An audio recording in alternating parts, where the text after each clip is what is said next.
Alrighty, good afternoon, YouTube. Hajim Zero here, back with another quick movie review. This one is another Clint Eastwood film. It's called Hanging 'Em High. Um, and I need to stop doing that. Tom toms. But this film was very interesting. Just the first off the footnote, this western was not done by Sergio Leone, and just by looking at it, I think this movie came out right after The Good, the Bad, and the Ugly, and I guess Clint became a huge, you know, well, not saying guess here, technically he did, a huge star in doing this film. Even before the credits had rolled, I kind of knew Sergio didn't do it because of the way the movie was shot. And on top of that, out of all the westerns I've watched slash reviewed so far on this channel, this is the shortest one. This one's only like an hour and I think like 30 minutes, while The Good, the Bad, and the Ugly was like the longest one. It was like 3 hours and some change. I want to say 21 minutes, but I'm not too sure. I do know it is 3 hours for a fact.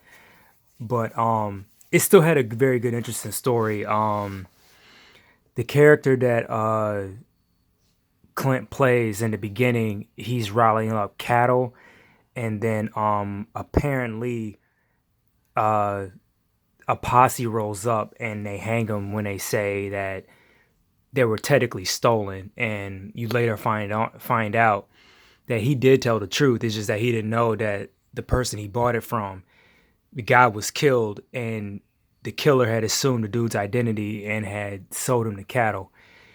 It's kind of weird how they didn't get into the whole detail to who it was and why they had did that, because I would, I guess it's left up to the audience's imagination.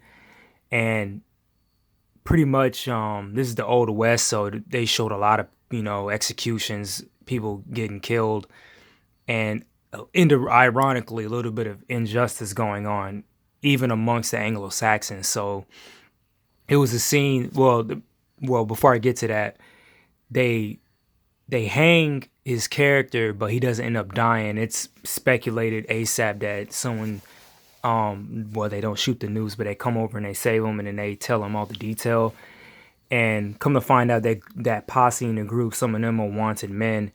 And make a long story short, he's taken to a town, and then he's made sheriff to find out who the people in the posse are. There's a good subplot that goes on that isn't revealed until I think the third act of the movie. Is a lady in the town. She's looking for a certain group of men who had raped her and had killed her husband. And I only watched it once, to be honest. I only watched it once, and I saw it like a week ago, so my memory's kind of fuzzy on it. She's looking for the men that had raped her and had killed her husband, and I don't think she ever found them.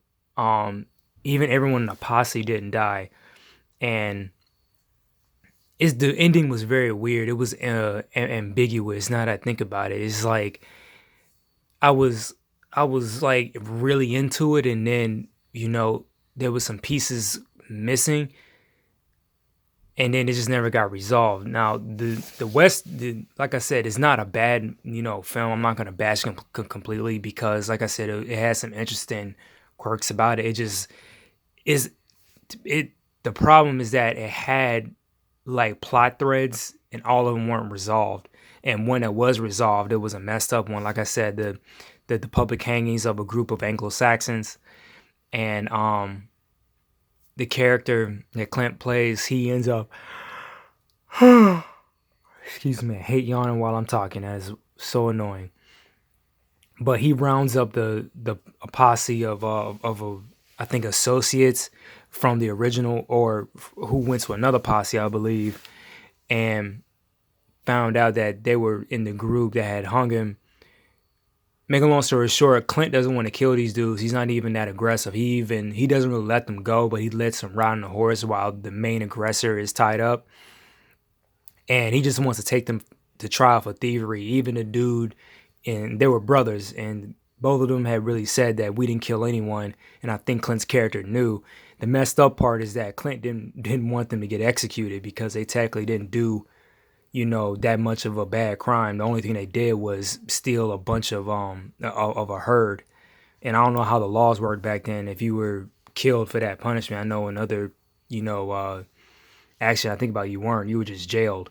Yeah, I'm thinking of ancient Egypt when they cut off your hand. When you do something like that, they don't really kill you. They just, fuck you up really bad. But another good thing about the movie, visually, Clint's character is a brand of a cowboy that is also different from Sergio Leone's films. For one, he's not wearing a poncho. He pretty much wears dark clothes. He has the scar from the noose on his neck, and I think he has a slight scar by the side of his eye. And the cool thing for you Mortal Kombat fans, it looked a little bit like Aaron Black, and of course that's probably where they got the character from. Most of Clint's movies, dual pistol from Texas, rough around the edges, only really cares about the money. But there's another known actress in this, famous actress in this film. It's the woman that played the one who said she was raped and her husband was killed. Again, I'm going to tag and put them in the summary. You can look it up yourselves. I can't remember her name off the top of my head. Clint was like the main one, of course, who's famous in this movie. And like I said, you could definitely tell when you watch it. You can probably find the clips on YouTube that Sergio Leone didn't do this movie. Actually, all past 4 westerns I reviewed, they came in a collection, and most of them were Sergio Leone. I thought the last one was directed by him. Apparently, it wasn't. I don't know how many movies he did with Clint. Apparently, in the collection, they put the 3 best ones he ever did. They had the top dollar was the good, the bad, and the ugly. But that's pretty much all I had to say about the film. Of course, I know my late grandfather would have enjoyed this one. I don't know how deep in the story he would have picked at it like I did. Because, like I said, it had good plot threads going on in the story, but it just seemed like they weren't resolved.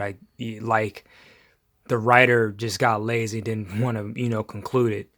Or probably did, and the studio said, we ain't got the budget for it, and just left it ambiguous to the audience member. Because, like I said, it's only an hour and 30 minutes of a movie. If it was 3 hours, all them threads would have been done. Yeah, and if not, only one would have been left ambiguous to the audience. But that's all I really have to say. And I will talk to you guys later. Sayonara.